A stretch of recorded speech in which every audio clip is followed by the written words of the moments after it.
میرے نبی پاک صلی اللہ تعالی علیہ وسلم رجب سے رمضان کے استقبال کی تیاری کرو.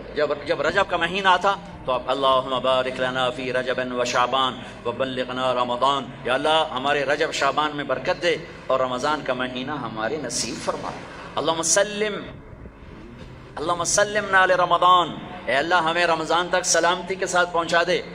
وسلمہ لنا، اور اسے سلامتی کے ساتھ ہم تک پہنچا دے. وتسلمہ منا، پھر ہمارے روزے اس میں قبول بھی فرما لے. اتنی جلد پہلے سے رمضان کا استقبال فرماتے. شعبان کا چاند خود دیکھنے کی کوشش فرماتے تھے، شعبان کے چاند کو خود دیکھنے کا اہتمام فرماتے تھے، اور چاند نظر آ جاتا تو روزہ رکھتے تھے. شعبان کا، یکم شعبان کا چاند نظر نہیں آتا تھا تو روزہ نہیں رکھتے تھے. چاند نظر آ جاتا تھا شعبان کا تو رمضان کے استقبال کے لیے روزہ رکھتے تھے. اور رمضان قرآن کا مہینہ ہے. شہر رمضان الذی انزل فیہ القرآن، رمضان کا مہینہ جس میں قرآن اترا. حالانکہ ہونا چاہیے رمضان کا مہینہ جس میں روزہ فرض ہوا. وہ آگے کہا فمن شہد منکم الشہر فلیصم، پھر جو مہینے کو دیکھ لے پالے تو روزہ رکھے. لیکن رمضان کا تعارف کیسے ہے؟ رمضان کا مہینہ جس میں قرآن کو اتارا گیا. رمضان کا تعارف قرآن سے ہے. یہ اشارہ ہے کہ یہ مہینہ قرآن کا ہے. اس میں قرآن اترا، اس میں تورات اتری، اس میں زبور اتری، اس میں انجیل اتری، اس میں صحف ابراہیم اترے، صحف موسیٰ اترے. لہٰذا امت کو خاموش پیغام دیا ہے کہ رمضان قرآن کے ساتھ گزارو. موبائل بند کر دو، لیپ ٹاپ بند کر دو، فیس بک بند کر دو، سوشل میڈیا بند کر دو، یہ ٹاک شوز بند کر دو، 1 مہینے کے لیے ٹی وی بند کر دو، اخبار بند کر دو. بس قرآن کے ساتھ بیٹھ جاؤ. مرد یا عورت قرآن کے ساتھ تلاوت بھی کرو اور پشت مقرر کر کے ترجمہ بھی پڑھو. بھائیو بہنوں، میرا درد ہے، میرا دکھ ہے، ہم قرآن سے بہت دور ہو گئے ہیں. ہم قرآن سے بہت دور ہو گئے ہیں. ہم نے قرآن رکھ لیا ہے صرف ختم پڑھنے کے لیے، فاتحہ پڑھنے کے لیے، یا کسی کی دکان کھلتی ہے تو یاسین پڑھنے کے لیے. ہم نے قرآن فال نکالنے کے لیے، ہم نے قرآن اموات پر پڑھنے کے لیے. یہ ساری باتیں کرو، لیکن قرآن کا موضوع تو ہدایت ہے. قرآن کا موضوع تو ہدایت ہے، اور ہدایت ملتی ہے قرآن پڑھنے سے، اور صرف پڑھنے سے نہیں، سمجھنے سے کہ اللہ کیا کہہ رہا ہے. میں یوں کہتا ہوں، اگر آپ کو سارے قرآن میں کوئی تکلیف ہو رہی ہے تو پورے قرآن میں ٹوٹل 89 80 جمع 9 99 89 صرف 99 دفعہ میرے اللہ نے کہا ہے یا ایھا الذین آمنو، اے ایمان والو. تو اللہ کیا کہہ رہا ہے؟ مجھ سے بات کرنے لگا ہے. یا ایھا الناس، پوری دنیا سے بات. یا ایھا الذین کفروا، کافروں سے بات. یا اہل الکتاب، عیسائیوں سے بات، یہودیوں سے بات. یا ایھا الذین ہادوا، یہودیوں سے بات ہو رہی ہے. لیکن یا بنی آدم، ساری دنیا سے بات ہو رہی ہے. لیکن آپ کہتے ہیں نا یا ایھا الذین آمنو. تو اس کی مثال ایسے جیسے آپ سب بیٹھے ہوئے. اب کتنے بیٹھے؟ میں کہتا ہوں بھائی نواز صاحب ذرا میری بات سنیں. میں ان کو یہاں بلا لیتا ہوں، یوں بات شروع کر دیتا ہوں. آپ سب کے دل میں آئے گا کوئی خاص بات ہے، تو خاص بات ہو رہی ہے نا، خاص بات ہو رہی ہے. میرا رب قرآن کے 30 پاروں میں، میں قربان جاؤں کتنا تھوڑے ہمیں اللہ نے حکم سنا ہے، صرف 89 دفعہ اے ایمان والو، اے ایمان والو، اے ایمان والو، اے ایمان والو. اس کے بعد اللہ کیا کہتا ہے؟ اللہ کے واسطے اتنا تو پڑھ لو کہ اللہ تو کیا کی جانا دس. اور اس میں ہر دفعہ نیا حکم نہیں ہے، ایک ہی حکم کئی دفعہ آیا ہے. یا ایھا الذین آمنوا اتقوا اللہ حق تقاتہ، یا ایھا الذین آمنوا اتقوا اللہ ولتنظر نفس ما قدمت لغد واتقوا اللہ. یا ایھا الذین آمنوا اتقوا اللہ وآمنوا برسولہ. اتقوا اللہ، اتقوا اللہ، اتقوا اللہ، تکرار کے ساتھ. تو میرے بھائی بہنوں، اتنا تو قرآن دیکھ لو کہ یا ایھا الذین آمنوا کے بعد اللہ کیا کہتا ہے، کیا کہہ رہا ہے. جس کا ترجمہ پسند ہے اس کا پڑھ کے دیکھ لو کہ میرا اللہ مجھ سے کیا کہتا ہے. اللہ کے واسطے قرآن سے دوری ختم کرو. قرآن سے اخبار پڑھنے کے لیے بھی ٹائم ہے، ٹاک شو دیکھنے کے لیے بھی ٹائم ہے، فضولیات کے لیے بھی ٹائم ہے. کرو، آدھا گھنٹہ نکال لو، آدھا گھنٹہ، 15 منٹ، 10 منٹ، چلو ایک آیت. تو میرے بھائی بہنوں، اس مہینے کو قرآن کا مہینہ بناؤ. فمن شہد منکم الشہر فلیصم، مہینہ آ گیا، روزہ رکھو. فمن کان مریضا علی سفر فعدۃ من ایام اخر، مریض ہو سفر میں ہو بعد میں رکھ لو. ایک لفظ اور ہے وَلِتُكْمِلُوا الْعِدَّةَ، اس مہینے کو مکمل کرو، پورا کرو. لیکن لفظ ہے کمال. کمال کا کیا مطلب ہوتا ہے؟ صفات میں پورا کرنا. تمام کا کیا مطلب ہوتا ہے؟ اجزاء میں پورا کرنا. روزے کو کمال تک پہنچانے کے لیے 4 چیزوں کو چھوڑنا ہوگا. 4 چیزیں اگر ہیں، نہیں ہیں تو مبارک، ہیں تو چھوڑنا ہوگا. میرے نبی نے فرمایا جو شراب پیتا ہے اس کا روزہ اوپر نہیں جاتا ہے. تو اگر کسی کو عادت ہے توبہ کرے. پھر شرابی تو تھوڑے ہیں، جو ماں باپ کا نافرمان ہے اس کا روزہ اوپر نہیں جاتا ہے، یہ بہت زیادہ ہیں. ماں باپ کی نافرمانی تو جنگل کی گھاس کی طرح پھیلی ہوئی ہے. شاید ہی کوئی خوش قسمت ماں باپ ہوں گے جن کی اولاد ان کی آنکھوں کی ٹھنڈک ہوگی، ورنہ آج کل اولاد سینے کا کانٹا بنے ہوئے ہیں اور کانٹے کی طرح چبھے ہوئے خنجر کی طرح کاٹ رہے ہیں. ماؤں کو روتے دیکھا ہے، تڑپتے دیکھا ہے، ماں باپ کو. مجھے ایک باپ کہہ رہا ہے، باپ میرے علاقے کے ذمہ دار فوت ہو گئے، پرانا تعلق، میرا پتر اگے سڑتا پہ ہوئے تو میں دعا نہ کرے سا بچ گیا. ہاں میرے سامنے بیٹھ کے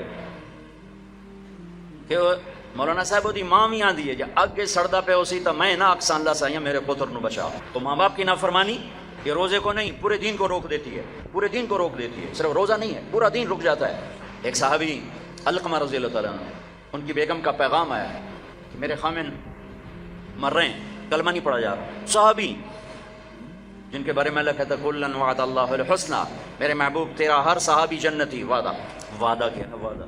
ان کی خطائیں معاف، یہ نہیں کون سے گناہ نہیں ہوئے تو ہم نے معاف کر دیا، آپ کی توفیل معاف کر دی. تو آپ دوڑے ہوئے گئے، کہا بیٹا کلمہ پڑھو. کہا جی نہیں پڑھا جا رہا، بول رہے ہیں کلمہ نہیں پڑھا جا رہا. آپ نے پوچھا ماں باپ میں کون ہے؟ کہا جی ماں. آپ نے پوچھا ناراض ہے؟ کہا جی ناراض ہے. ہم بولو وہ آ گئیں. تو آپ نے پوچھا علقمہ کی ماں تم ناراض ہو بیٹے سے؟ کہا جی ناراض ہو.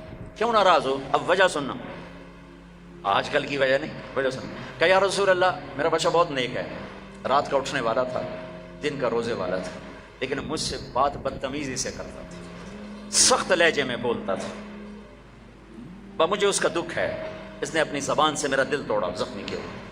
اللہ اللہ. آج کی طرح نہیں کہ ماں باپ کو دھکے دیے جا رہے ہوں، گالیاں دی جا رہی ہیں، صرف اتنا کہ یہ مجھے بدتمیزی کے ساتھ مجھ سے بولتا تھا. تو آپ نے کہا معاف کرو گی؟ کہا میرا جی نہیں چاہتا. آپ نے کہا میں آگ لگا دوں اس کو، پھر سفارش کرو گی؟ کہا نہیں اتنی تو ناراض نہیں ہوں کہ آگ میں جلتا دیکھو. کہا پھر اگر تو نے اسے معاف نہ کیا تو اللہ اسے آگ میں جلا دے گا. کہا اچھا میں معاف کرتی ہوں، میں معاف کرتی ہوں. آپ نے کہا بیٹا کہو لا الہ الا اللہ. تو ان کی زبان سے نکلا لا الہ الا اللہ اور جان نکل گئی. پھر آپ نے ان کا جنازہ پڑھا اور جنازے کے بعد آپ نے اعلان فرمایا جس نے ماں باپ کو تکلیف دی اس پہ اللہ کی لعنت، فرشتوں کی لعنت، زمین آسمان کی لعنت. نہ ان کی نماز قبول ہے، نہ روزہ قبول ہے، نہ حج قبول ہے. تو روزے کو روکنے والی چیز ہے شراب، ماں باپ کی نافرمانی. لیکن ماں باپ سے بھی کہتا ہوں ایسے رویے مت اختیار کرو کہ اولاد گستاخ ہو جائے. آج کے 90% ماں باپ اپنی خطاؤں سے اولاد کو گستاخ بنا رہے ہیں. انہیں پتہ نہیں ہے کہ اولاد کو لے کے کیسے چلنا ہے. تربیت چڑھائی چڑھنے کو کہتے ہیں، رب واسے ہے تربیت. اور چڑھائی چڑھنے میں پسینے آتے ہیں، بدن ٹوٹتا ہے. اور آج کی تربیت ہے ڈنڈے مارو بے عزت کرو، ڈنڈے مارو بے عزت کرو، چاہے ماں باپ ہو، چاہے اسکول ہو، چاہے مدرسہ ہو، چاہے وہ مکتب ہو، بے عزت کرو. یہ چیز گستاخی پیدا کرتی ہے. میرے نبی نے کہا اکرموا اولادکم، اکرموا اولادکم، اپنی اولاد کو عزت دو. حضرت علی کا فرمان ہے لأنہم خلقوا لزمان غیر زمانکم، یہ تم سے اگلے زمانے کے لیے پیدا کیے گئے ہیں. اگر اپنے نام کو باقی رکھنا چاہتے ہو تو ان کو عزت دو. اور میرے نبی کیسے عزت دیتے تھے؟ بس فاطمہ رضی اللہ تعالیٰ عنہا گھر تشریف لاتی، کبھی کبھی تو نہیں آتی، دیوار کے ساتھ دیوار ہے، آنا جانا لگا ہوا ہے، لگا ہوا ہے، لگا ہوا ہے. جتنی دفعہ آتی ہیں اور جب آتی، جتنی دفعہ آتی ہیں اور جب آتی، میرے نبی کھڑے ہو جاتے، چار پار پہ کھڑے ہو جاتے، کھڑے ہو جاتے. اور وہ فاطمہ ہیں، یہ میرے نبی ہیں، یہاں کھڑے ہو کے انتظار نہیں کرتے تھے، آگے بڑھ جاتے تھے، آگے بڑھتے تھے اور آگے بڑھ کر اپنی بیٹی کا ہاتھ پکڑتے، پھر یہاں بوسہ لیتے، پھر ان کا ہاتھ پکڑ کے لاتے، پہلے اپنی بیٹی کو بٹھاتے اور اس کے بعد خود بیٹھتے تھے. سبحان اللہ، کیا کمال ہے، کر کے دکھایا. ہم تو اپنے بیٹوں کا کبھی شاباش ہی نہیں دیتے. میں نے ایک دوست سے کہا یار اپنے بچوں کو کبھی شاباش بھی دیا کر. کہا کس گل کی شاباش دے؟ سارا دن ستے رہتے شاباش دے، فلموں میں دن شاباش دے، گانے سنتے شاباش دے. میں کہا یہ تو برائیاں ہو گئیں، کوئی اچھائیاں بھی دیکھ.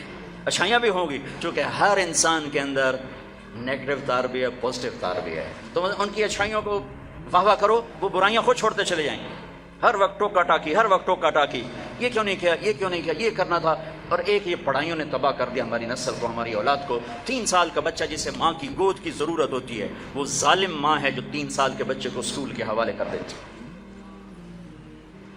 تیسرا جس سے روزہ برباد ہوتا ہے، جو رشتہ داروں سے لڑتا ہے، خون کے، ماں کے رشتے، باپ کا رشتہ، چچا باپ کا رشتہ، باپ کی طرف سے جو بھی رشتے آ رہے ہیں باپ کی طرف سے، ان سے لڑائی جھگڑے، ماں کی طرف سے رشتہ، خالہ، نانی، نانا، ماموں، باپ کا رشتہ، پھوپھی، پھوپھا، خالہ، خالو، جو ان سے سینگ پھنساتا رہتا ہے، لڑتا رہتا ہے، اس کا روزہ بھی اٹک جاتا ہے، اوپر نہیں جاتا ہے۔ تو بھائی اگر کوئی ایسا لڑائی بڑائی کا چکر ہے، اس سے بھی توبہ کرو، اپنے روزے کو بچاؤ۔ چوتھا، جو کسی کے لیے دل میں نفرت پالتا ہے، دل میں بغض پالتا ہے، دل میں کینہ پالتا ہے، اس کا روزہ بھی اٹک جاتا ہے۔ اپنے دل کو بھائیوں بہنوں نفرت سے صاف کرو، بغض سے، کینہ سے صاف کرو، ماں باپ کی دعائیں لو، رشتہ داروں سے صلح کرو، اپنے روزہ بچاؤ تاکہ اللہ تقوی کا لباس دے اور اللہ کی بارگاہ میں پیشی ہو سکے۔ میرے محبوب صلی اللہ تعالیٰ علیہ وسلم تو سارا سال ہی روزے رکھتے تھے، اور ہمیں اللہ نے سحری عطا فرمائی۔ پہلی امتوں کو سحری نہیں ملی، ہمیں اللہ تعالیٰ نے سحری عطا فرمائی، ہمیں بھی 24 گھنٹے کا روزہ ملا۔ افطاری کر کے آنکھ لگی، روزہ شروع ہو گیا جو پہلا ہوتا تھا۔ تو ہمارا بھی ایسے ہی ہوا۔ تو ایک صحابی ہیں قیس بن سریمہ، وہ آئے، مزدور تھے، افطاری کا سامان نہیں تھا، بیوی گئی سامان لینے، ان کی آنکھ لگ گئی، ان کو آنے میں دیر ہو گئی، سورج چھپ گیا، دیکھا تو سوئے پڑے، کہا ہے ابن سریمہ مارا گیا۔ کیا ہوا؟ کہ روزہ شروع ہو گیا۔ روزہ شروع ہو گیا؟ تو وہ دوپہر کو بے ہوش ہو گئے، اور ایک روایت میں تھا نماز پڑھنے گیا، گر کے بے ہوش ہو گئے۔ اللہ کے نبی کو پتہ چلا، بہت غمگین ہوئے، تو اللہ نے قرآن اتار دیا، چل میرے محبوب تیری امت کو اجازت ہے سحری تک کھاؤ، سحری تک کھاؤ۔ تو اللہ نے ہمیں سحری عطا فرمایا۔ ہمارے نبی پاک صلی اللہ تعالیٰ وسلم سحری کے کھانے کی تاکید فرماتے تھے کہ یہ برکت والا کھانا ہے، اللہ اس کے فرشتے سحری کھانے والوں پر برکتیں، رحمتیں نازل فرماتے ہیں۔ خود ہمارے نبی پاک صلی اللہ تعالیٰ وسلم سحری کا اہتمام فرماتے تھے۔ آپ تو عام طور پر 2-4 کھجوریں، ایک گلاس پانی، بس آپ کی سحری ہو جاتی ہے۔ اور آپ افطار بھی ایسے ہی فرماتے تھے کہ صحابی فرماتے ہیں آپ ایسے بیٹھے ہوتے، آپ کے ہاتھ میں کھجور ہوتی تھی، ایسے کھجور لے کے بیٹھے ہوتے تھے، اور ایک صحابی ٹیلے پہ چڑھا ہوتا تھا یا کسی مکان کی چھت پہ چڑھا ہوتا تھا، اور اس کو امر تھا بھائی سورج کو دیکھتے رہنا، آپ کھجور آپ کیسے ہاتھ میں ہوتی تھی۔ جو ہی وہ کہتا یا رسول اللہ سورج ڈوب گیا، تو آپ فوراً کھجور منہ میں لیتے تھے، پھر اس کے بعد تھوڑا تھوڑا کر کے پانی پیتے تھے۔ آپ نے پانی پہ افطار کیا ہے، آپ نے دودھ پہ افطار کیا ہے، آپ نے کھجور پہ افطار کیا ہے، آپ نے ستو بھی پیا ہے، اور سحری میں آپ نے روٹی بھی کھائی ہے، کھجور بھی کھائی ہے، دودھ بھی پیا ہے، زیتون کے ساتھ بھی لیا ہے، زیتون اور روٹی کے ساتھ آپ نے افطاری بھی فرمائی، افطاری کی دعوت میں بھی شرکت فرمائی ہے۔ سعد بن معاذ نے افطاری کی دعوت کی، صحابہ کی، آپ تشریف لے گئے، افطاری کرانا میرے نبی کی سنت طریقہ چلا رہا ہے۔ سعد بن عبادہ نے افطاری کی تو آپ اس میں تشریف لے گئے، تو وہاں زیتون، جو کی تازہ روٹی اور زیتون کے ساتھ آپ نے کھانا نوش فرمایا۔ ایک عجب واقعہ بھی ہوا وہاں، تو وہ یہ ٹائم تو تھا نہیں کہ بھائی ٹائم ہو گیا ہے، تو وہ سورج کو دیکھتے تھے، اور جب بادل ہوتے تھے تو اندازہ کرتے تھے۔ تو میرے نبی کی موجودگی میں ہوا کہ سب نے خیال کیا سورج غروب ہو گیا، سب نے کھا لیا، تو ایک دم بادل ہٹے تو سورج کھڑا ہوا تھا، تو پھر سب نے اس روزے کی شوال میں جا کر قضا کی۔ پورے مدینے سے یہ کام ہوا کہ وہ سورج کی موجودگی میں روزہ کھول لیا، جب بادل ہٹے تو پتہ چلا سورج تو بھی کھڑا ہوا ہے۔ اب ہفتے کو جاتے تھے قبا، ہر ہفتے کو اشراق وہاں پڑھتے تھے، لیکن رمضان میں 17 رمضان، پتہ نہیں کیا وجہ ہے، اس میں کیا حکمت ہے، 17 رمضان آپ قبا تشریف لے جاتے تھے اور وہاں مسجد میں قیام فرماتے تھے تھوڑی دیر کے لیے، اور پھر وہاں سے آپ واپس تشریف لاتے تھے۔ اور آخری اشراق اعتکاف، ایک پورا مہینہ اعتکاف کیا، پھر اس کے بعد 10 دن اعتکاف کیا، اور جس رمضان کے بعد آپ اللہ کے پاس گئے اس سال آپ نے 20 دن اعتکاف کیا، 20 دن۔ ایک دفعہ اعتکاف آپ نے اٹھا دیا، ایسے ہوا کہ آپ نے اعتکاف میں بیٹھے تو حضرت صفیہ رضی اللہ عنہ نے آپ سے اجازت مانگی کہ میں بھی آپ کے ساتھ بیٹھ جاؤں گا، بیٹھ جاؤ۔ انہوں نے بھی، آپ کے لیے خیمہ لگتا تھا، چھوٹا سا خیمہ تھا، اس میں چارپائی ہوتی تھی، اس پر بستر ہوتا تھا، اور کبھی آپ مغرب عشاء کے درمیان نہاتے بھی تھے، چونکہ گرمیوں کا رمضان پایا نا، سارا آپ نے گرمیوں کا رمضان پایا، تو آپ اپنے اوپر پانی ڈلواتے تھے، اور کبھی یوں لیٹ جاتے اور سر آپ کا کھڑکی میں چلا جاتا، اور عائشہ رضی اللہ تعالیٰ عنہا آپ کا سر دھو کے کنگھی فرماتی، تیل لگاتی، کنگھی فرماتی۔ آپ پیشاب استنجے کے لیے گھر تشریف جاتے، لیکن سحری و افطاری اعتکاف کی حالت میں آپ نے گھر نہیں کی بلکہ مسجد میں آ کے نوش فرماتے تھے۔ تو حضرت صفیہ کی دیکھا دیکھی 2 اور ازواج مطہرات نے بھی خیمے لگا لیے، تو پھر آپ نے اپنا اعتکاف موقوف کر دیا کہ وہ ایک گھر کا ماحول بن گیا، اور اعتکاف کا مقصد ہوتا ہے خلوت اور تنہائی، تاکہ اللہ سے آدمی کھل کے بات کر سکے۔ تو پھر آپ نے وہ اعتکاف شوال میں 10 دن اس کے آپ نے پورے فرمائے۔ تو آخری عشرے میں آپ اعتکاف کا آپ کا معمول تھا۔ اور ایک چیز آپ نے ہمیں دی، تراویح کی نماز، 3 دن آپ نے نماز پڑھائی، اور چوتھے دن مسجد بھر گئی، باہر بھی جگہ نہ ملی، تو آپ آئے ہی نہیں، شہری تک لوگ بیٹھے رہے۔ تو آپ شہری کے قریب آئے تو آپ نے فرمایا میں دیکھ رہا تھا تم سارے آئے ہوئے تھے، لیکن میں اس لیے نہیں آیا کہ مجھے ڈر لگا کہیں تمہارے اوپر یہ نماز فرض نہ ہو جائے، تکلیف سے بچانے کے لیے نہیں۔ تو پھر اللہ کے نبی کے دور میں صحابہ 5-5 6-6 کی ٹولیاں بنا کر قرآن سنتے تھے، اور کوئی یہاں کوئی یہاں کوئی یہاں، اور رکعت متعین نہیں تھی، کوئی 10 پڑھ رہا ہے، کوئی 8 پڑھ رہا ہے، کوئی 12 پڑھ رہا ہے، کوئی 20 پڑھ رہا ہے۔ صدیق کے دور میں بھی ایسے ہی تھا کہ سارے مختلف ایسے پڑھتے تھے۔ تو عمر رضی اللہ تعالیٰ عنہ نے اپنے دور میں پھر کہا ان سب کو میں جمع کروں گا، سب کو جمع کر کے، اور ابی بن کعب رضی اللہ تعالیٰ عنہ کو امام بنایا، اور آپ نے 20 تراویح باقاعدہ قرآن کے پورے ختم کے ساتھ اس کو آپ نے شروع فرمایا۔ اور ادھر عبداللہ بن صائب رضی اللہ تعالیٰ عنہ کو خواتین کا امام مقرر فرمایا کہ وہ ان کو تراویح پڑھائیں اور اس میں قرآن سنائیں۔ یہ جو حرم شریف میں دعا ہوتی ہے ختم قرآن کی نا، آخری رکعت میں قل اعوذ برب الناس، یہ دعا حضرت عثمان نے شروع کروائی کہ جب قرآن ختم ہو رہا تھا اور آخری 2 رکعت رہ گئیں تو آپ نے حافظ سے کہا جب قرآن ختم کرو تو دعا کرنا۔ انہوں نے کہا جی کیا دعا کروں؟ کہ جو تیرے دل میں آیا کرنا ہے۔ تو بھائی یہ حضرت عثمان رضی اللہ تعالیٰ عنہ کی سنت ہے کہ پھر انہوں نے یہ دعا منگوانا شروع فرمائی، اور اس وقت سے اب تک یہ امت کا معمول چلا آ رہا ہے۔ اچھا، یہ جو ہم 2-4 تراویح کے بعد بیٹھتے ہیں اور ایک چھوٹی سی دعا پڑھتے ہیں اور پھر کھڑے ہو جاتے ہیں، یہ ترویح ہوتا ہے تھوڑی دیر آرام کرنا، ترویح تھوڑی دیر آرام کرنے کو کہتے ہیں ترویح، ٹھیک ہے؟ اور اس کی جمع تراویح۔ مکے والے کیا کرتے تھے؟ 4 تراویح پڑھنے کے بعد ایک طواف کرتے تھے، پھر 4 رکعت پڑھتے تھے، پھر ایک طواف کرتے تھے۔ انہوں نے تو ساری رات لگ جاتی ہے، تو جا کے سحری میں مشکل سے جا کے ان کی تراویح ختم ہوتی تھی۔ جب مدینے والوں نے دیکھا یہ تو طواف کرتے ہیں تراویح پڑھتے ہیں، ساڑھے گول تک بیت اللہ ہے نہیں، آپا کی کریے، انہوں نے 20 کی 40 کر دی، وہ کبھی 40 رکعت پڑھتے تھے۔ بڑھانے میں کوئی منع کوئی نہیں، چونکہ صلاۃ اللیل مثنی مثنی، تو وہ ان کے مقابلے میں 40 رکعت پڑھتے تھے۔ حافظ عطیہ سالم رحمۃ اللہ علیہ تھے، مسجد نبوی کے بہت بڑے عالم اور بڑے ان کا حلقہ تھا، میں ان کے درس سے بڑا فائدہ اٹھایا، ان کے درس سے میں نے بہت فائدہ اٹھایا۔ میں جب حج پہ جاتا تو لمبا عرصہ ٹھہرنا ہوتا تھا، تو میں ان کے مغرب سے عشاء روزانہ بیٹھتا تھا، اور وہ بندہ علم کا ایک بحر ذخار تھا، اللہ ان کے درجے بولا، میں ملا بھی ہوں۔ تو انہوں نے ایک رسالہ لکھا ہے تراویح پر، کاش اس کا اردو ترجمہ ہوتا تو میں آپ کو کہتا اسے پڑھو۔ تو اللہ نے ہمیں ایک تراویح کی نماز عطا فرمائی، جس کے ہر سجدے پر حدیث میں آتا ہے 1500 نیکی لکھی جاتی ہے۔ ایک سجدہ کتنے؟ اور ہر سجدے پر ایک گھر بنتا ہے، کس چیز کا؟ سرخ یاقوت۔ کتنا بڑا ہوتا ہے؟ 60,000 سونے چاندی کے دروازے ہوتے ہیں۔ ہر سجدے پر کیا ملتا ہے؟ ایک درخت جس کے نیچے 100 سال عربی گھوڑا دوڑ سکتا ہے۔ پھر تراویح اور روزے کے بدلے کیا ملتا ہے؟ اللہ آخری رات کہتا ہے میرے بندے بندی ہو، دن کا روزہ رات کی تراویح میں نے دیکھا، میں نے قبول کیا، جاؤ معاف کر دیا، جاؤ معاف کر دیا۔ ایک سحری میں اللہ کے نبی کے سامنے بکرے کی سری پیش کی گئی، آپ کے گھر میں تو نہیں پکتی تھی، کہیں سے پک کر آئی، تو آپ کھا رہے تھے، تو حضرت علی بھی آپ کے ساتھ تھے، تو عرباز بن ساریہ اوپر سے آ گیا، آپ نے کہا آؤ برکت کا کھانا ہمارے ساتھ کھاؤ، وہ بھی بیٹھ گئے، تینوں کھا رہے ہیں۔ بلال آئے، یا رسول اللہ نماز ٹائم ختم، اور یہ کہہ کے باہر چلے گئے۔ اذان دینے سے پہلے پھر دیکھنے آئے کہ چھوڑ دیا کھانا تو اذان دو، آئے تو آپ ابھی کھا رہے تھے، انہوں نے کہا یا رسول اللہ واللہ لقد اصبحت، اللہ کی قسم ٹائم ختم ہو گیا، یعنی صبح ہو گئی۔ تب یوں کہا تیرا بھلا ہو جائے، ارے بلال صبح نہیں ہوئی تھی، تیری قسم کی وجہ سے اللہ نے اسے پہلے نکال دیا کہ تیری قسم جھوٹی نہ پڑ جائے، تیری قسم پر اللہ نے اسے پہلے نکال دیا۔ اور اس پر حضرت علی نے بعد میں فرمایا اگر بلال قسم نہ اٹھاتے تو جب تک میرے نبی کھاتے رہتے صبح نہیں ہونی تھی۔ عبید رضی اللہ تعالیٰ عنہ دیگ بنا رہے تھے، دیگ، تو میرے نبی کو دستی کا گوشت بڑا پسند تھا، تو آپ نے کہا عبید ناولنی الذرا، مجھے دستی تو پکڑانا، تو انہیں ایسے نکال کے دے دی، تو آپ نے اس کو یوں پکڑا ہڈی کے دونوں کناروں سے ایسے، اور دانتوں سے کاٹ کاٹ کے کھایا اور پھینک دیا۔ عبید ناولنی الذرا، دستی پکڑانا، انہوں نے پھر نکال کے دے دی، آپ نے پھر یوں پکڑا اور تو بکرے کی دو ہی ہوتی، آپ نے کہا ناولنی الذرا، عبید مجھے دستی پکڑانا، وہ کچے نکلے، یا رسول اللہ بکری کی تو دو ہی ہوتی۔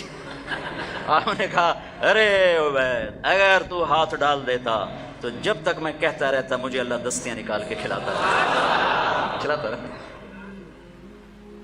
تو بھائیو اللہ نے ہمیں بہت خوبصورت مہینہ دیا ہے، اب اس کی رحمتوں کا مہینہ ہے، جہنم کے دروازے بند ہیں، جنت کے دروازے کھلے ہوئے ہیں، اور اللہ کی معافی کے اعلان ہو رہے ہیں۔ آپس کی لڑائیاں معاف کرو، جھگڑے معاف کرو، جس سے بھی ہو، بیوی سے لڑائی ہے، بیوی کی خامن سے لڑائی ہے، ماں باپ کی بچوں سے، بچوں کی ماں باپ سے، بھائی بھائی سے، پارٹنر سے، دوست سے، اللہ کے واسطے دفن کر دو، دفن کر دو، اپنے ملک کو پاک کر دو لڑائیوں سے، فرقہ واریت سے۔